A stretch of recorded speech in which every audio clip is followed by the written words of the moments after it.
Shalom para sahabat Discover Simplicity yang dikasihi Tuhan. Pada kesempatan kali ini, izinkan kami berbagi mengenai kisah 6 kerajaan Kristen yang pernah ada di wilayah Nusantara. Pada abad ke-16 Masehi, bangsa Portugis dan Spanyol berlayar ke wilayah timur Nusantara dengan misi Gold, Glory, and Gospel. Portugis dan Spanyol membawa ajaran Kristen Katolik dalam ekspedisi penjelajahan samudra. Sedangkan ajaran Kristen Protestan dibawa para misionaris Belanda ke Nusantara pada abad ke-17. Kedatangan bangsa-bangsa Eropa di tanah Nusantara itulah dianggap memiliki andil penting dalam mempengaruhi sejarah kerajaan Kristen di Nusantara. Kerajaan Bolaang Mongondo. Kerajaan Bolaang Mongondo merupakan nama kerajaan di wilayah Sulawesi Utara yang berkuasa dari abad ke-13 Masehi hingga 20 Masehi. Menurut Wilken dan Swartz, agama Kristen pertama kali diperkenalkan di Bolaang sejak tahun 1689. Raja Kristen pertama di Bolaang Mongondo adalah Yakobus Manopo yang merupakan putra dari Raja Loloda Moko Agung. Raja Yakobus resmi diangkat pada tahun 1686. Kristen berkembang pesat pada masa Yakobus Manopo. Di bawah pengaruh pemerintah Hindia Timur dan intensnya hubungan dengan para menteri Belanda, agama ini makin memiliki pengaruh di kerajaan. Sejak tahun 1705 di Bolaang telah memiliki jemaat sebanyak 152 orang yang telah dibaptis. Pada masa ini yang memimpin jemaat di sana adalah seorang bernama Pendeta Brands. Di awal abad ke-18, kondisi infrastruktur dan sekolah di Bolaang sungguh sangat memprihatinkan. Kondisi ini sebenarnya hampir sama dengan pusat-pusat penduduk yang ada di pantai utara Sulawesi. Dalam bidang religi, guru misi yang terakhir datang ke Bolaang adalah Pendeta Helendorn pada tahun 1832. Beberapa tahun setelah kunjungan Pendeta Helendorn, guru sekolah Yakobus Bastian meninggal di Bolaang. Raja Yakobus Manuel Manopo melaporkan hal ini kepada Presiden Manado. Pasca kematian guru Yakobus Bastian, beberapa kali raja meminta kepada residen penggantinya. Permintaan ini tidak pernah lagi diindahkan. Akhirnya beberapa waktu kemudian di tahun 1844, raja sendiri datang ke Manado untuk memberitahukan tentang keislamannya kepada residen Manado. Raja Yakobus segera kembali ke Bolaang dan memerintahkan semua penduduknya untuk memeluk agama Islam atas nama raja. Wilken dan Swartz kembali menulis bahwa saat kedatangan mereka di Bolaang, mereka tidak lagi bertemu dengan orang Kristen. Pada abad ke-18, kekuasaan Bolaang memudar dengan aneksasi wilayah oleh VOC. Maka berkuranglah luas wilayah kerajaan Bolaang dan tersisa wilayah yang didiami etnik Mongondo. Dengan demikian, kerajaan Bolaang yang dipimpin oleh para raja Mongondo ini, yang di abad ke-16 dan 17, memiliki kekuasaan membentang luas di semenanjung utara Sulawesi, dengan rakyatnya terdiri dari berbagai suku, praktis memasuki abad ke-18, menyusut baik pengaruh maupun wilayahnya. Pada abad inilah kerajaan Bolaang ditambahkan nama Mongondo, menjadi Bolaang Mongondo. Kerajaan Bolaang Mongondo bergabung dengan NKRI pada 1 Juli 1950 dengan keluarnya maklumat raja tentang bergabung ke Republik Indonesia dan pengunduran diri raja. Dengan demikian, bekas kerajaan Bolaang Mongondo menjadi daerah tingkat 2 dalam Provinsi Sulawesi yang beribu kota Makassar saat itu. Kerajaan Siau. Kerajaan Siau didirikan Raja pertama Lokong Banua pada 1510 dan eksis selama lebih 4 abad hingga masa akhir Presiden pengganti Raja Siau, C.H. David, tahun 1956 atau 11 tahun setelah proklamasi kemerdekaan Indonesia di Jakarta. Awal persentuhan Siau dengan kekristenan tercatat dalam sejumlah sumber sejarah gereja di Sulawesi Utara, seiring dengan ekspedisi Portugal dan Spanyol yang membawa imam-imam Katolik, misionaris Katolik, memasuki perairan Sulawesi Utara dan Maluku Utara sejak tahun 1511 dan 1522. Sebelum disentuh kekristenan, penduduk negeri itu, dicatat Brilman, menganut semacam kepercayaan mana. Kata mana adalah suatu kata bahasa Melanesia yang pertama-tama digunakan oleh Sendelik Inggris Codrington untuk menyatakan suatu tenaga sakti penuh rahasia. Dalam catatan sejarah Petrus Sombowadile, Pada 1516, misi Katolik Portugis pernah singgah dan menyelenggarakan misa Paskah di ibu kota kerajaan Siau, Paseng. Disebutkan Raja Lokong Banua ikut menghadiri misa Paskah tersebut. Meski Katolik sudah menggelar acara misa, namun tahun itu tidak serta-merta disebut agama Katolik sudah dianut kerajaan ini. Karena dalam catatan Portugis, nanti pada 1563 agama itu dianut oleh Raja Siau kedua, Posuma. Agama ini dibawa oleh Padre Diego de Magalhães dari Kesultanan Ternate. Dalam berbagai literatur Portugis dan Spanyol, Posuma dikenal dengan nama baptis Dom Jeronimo atau Hieronymus. Dalam masa pemerintahan Raja Posuma, di Siau umat Kristen sudah mencapai 25.000 orang.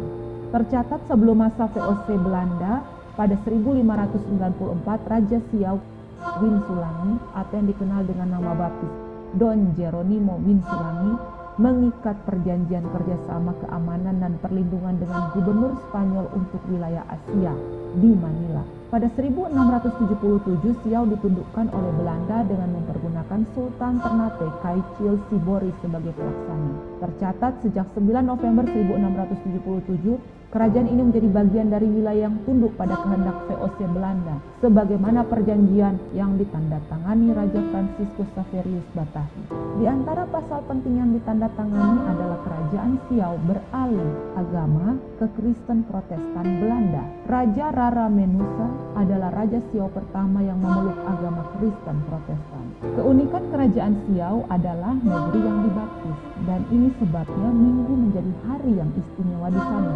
Sending Daniel Brilman ketika bersinggah pada 1927 sempat menulis deskripsi yang menakjubkan tentang keistimewaan itu. Saat lonceng gereja mendenting pertama kali di pagi hari Minggu, 34.000 penduduk pulau tersebut seakan serentak bergerak menuju rumah ibadah. Kaum pria, wanita, dan kaum muda berpakaian rapi dan bersih berjalan menuju ke rumah-rumah ibadah. Pemandangan Minggu sudah lazim sejak masa yang lebih jauh. Ada keistimewaan lain lagi di pulau penghasil pala terbaik di dunia itu, yaitu Gunung Karangetang yang menjulang 1784 meter. Dan salah satu ciri khas dari gunung api ini adalah satu-satunya gunung berapi di dunia yang pernah dibaptis. Gunung Karangetang dibaptis oleh pendeta F. Kelling pada 1857. Ia seorang misionaris Nederlands Sending Genootschap atau NZG yang datang ke Siau untuk menyebarkan Injil. Pendeta F. Kelling menamakan Gunung Karangetang itu dengan nama baptis Yohanes. Sementara gunung tidak berapi di samping Gunung Karangetang yang dikenal dengan nama Tamata juga dibaptis dan dinamakan Yohanes. Riwayat kerajaan Siau berakhir pada 1956 dengan C.H. David sebagai pemimpin terakhirnya. Kerajaan Manado Tua. Di Sulawesi Utara pernah terdapat kerajaan Kristen Katolik yang bernama Manado Tua. Letaknya bukan di kota Manado sekarang, melainkan di sebuah pulau yang bernama Pulau Manado Tua. Simão de Abreu dari Portugis dianggap orang Eropa pertama yang singgah ke kerajaan ini pada 1523. Pada bulan Mei 1563, rombongan kapal Portugis tiba di Manado Tua. Dalam rombongan itu terdapat seorang misionaris Katolik, Pater Diego de Magalhães. Rohaniawan yang baru tiba dari Ternate ini disambut hangat oleh Raja Manado Tua.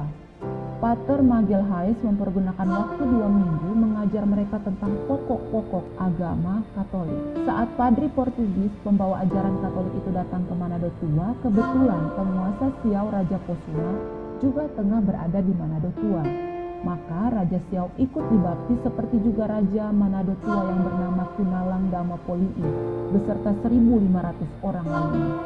Kinalang Dama Polii sempat menyambangi daerah Minahasa Daratan dan kawin dengan wanita dari daerah tersebut. Raja Manado Tua yang terkenal adalah Don Fernando yang bertahta sejak tahun 1644 dan raja terakhirnya yang bernama Laloda Moko Ago yang bertahta dari 1664 hingga 1670. Dari bekas pusat kerajaan di Pulau Manado Tua, mereka pindah ke daratan Minahasa, tepatnya di sebelah utara benteng Amsterdam. Manado Tua kini hanya nama sebuah pulau di Teluk Manado. Orang-orang Manado Tua punya bahasa yang tidak jauh dari Melayu. Bahasa inilah yang menyatukan Sulawesi Utara dan digunakan sampai sekarang. Orang-orang di pesisir dan pedalaman utara Sulawesi sama-sama memakai bahasa tersebut. Di Manado yang baru, agama Kristen Protestan mula-mula tumbuh di pesisir, dan setelah 1830-an mulai berkembang di pedalaman Minahasa. Perlahan penganut agama lokal pun menghilang dan kini orang-orang Minahasa dikenal sebagai penganut Kristen yang taat. Kerajaan Tagulandang. Kerajaan Tagulandang adalah sebuah kerajaan yang terletak di Sulawesi Utara. Kerajaan tersebut bermula pada 1570 saat didirikan oleh Ratu Lohoraung dan berakhir pada 1942 di masa Raja Willem Philips Jacob Simbad.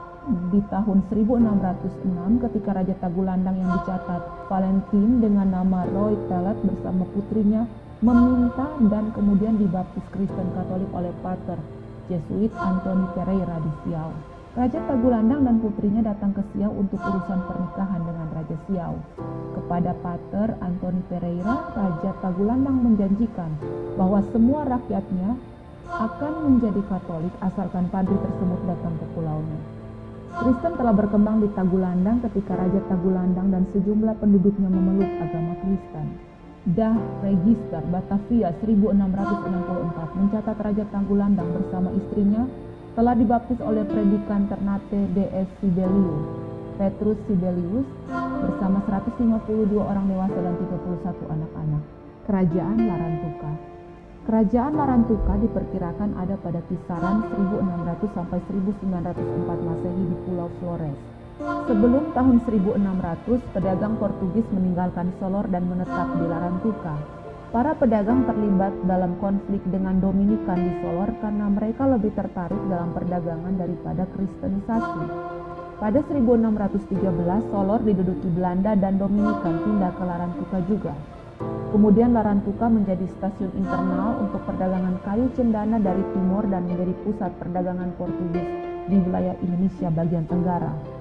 Larantuka bahkan menjadi tempat pengungsian bagi desertir dari Dutch East India Company. Kehadiran bangsa Portugis ke wilayah timur Nusantara pada abad ke-16 Masehi kemudian berhasil membuat masyarakat di kerajaan Larantuka menganut agama Kristen Katolik. Sekitar 1665, Raja Ola Adobala dibaptis dengan nama Don Francisco Ola Adobala Dias Vieira de Godinho. Secara ritual, ia memprakarsai upacara penyerahan tongkat kerajaan berkepala emas kepada patung Tuan Ma atau Bunda Maria Renha Rosari sebagai lambang bahwa Larantuka sepenuhnya menjadi kota Renha dan para raja adalah wakil dan abdi Bunda Maria. Dengan demikian menyiratkan kerajaan Larantuka sebagai kerajaan Katolik. Pada masa kepemimpinan Si Rademon Pagumolang, kerajaan Larantuka beraliansi dengan Portugis untuk bersama-sama melawan Belanda.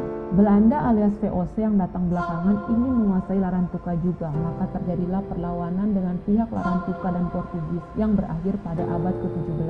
Pihak Belanda berhasil memaksakan perundingan pada 1851. Tanggal 20 April 1859, Portugis terpaksa menyerahkan wilayah Flores termasuk Larantuka kepada Belanda. Pada 8 September 1886, Raja Don Lorenzo Usineno II, DVG, Raja ke-10 Larantuka, menobatkan Bunda Maria sebagai Ratu Kerajaan Larantuka, sehingga Larantuka sejak saat itu umum disebut Renha Rosari atau Ratu Rosari. Kerajaan Sika.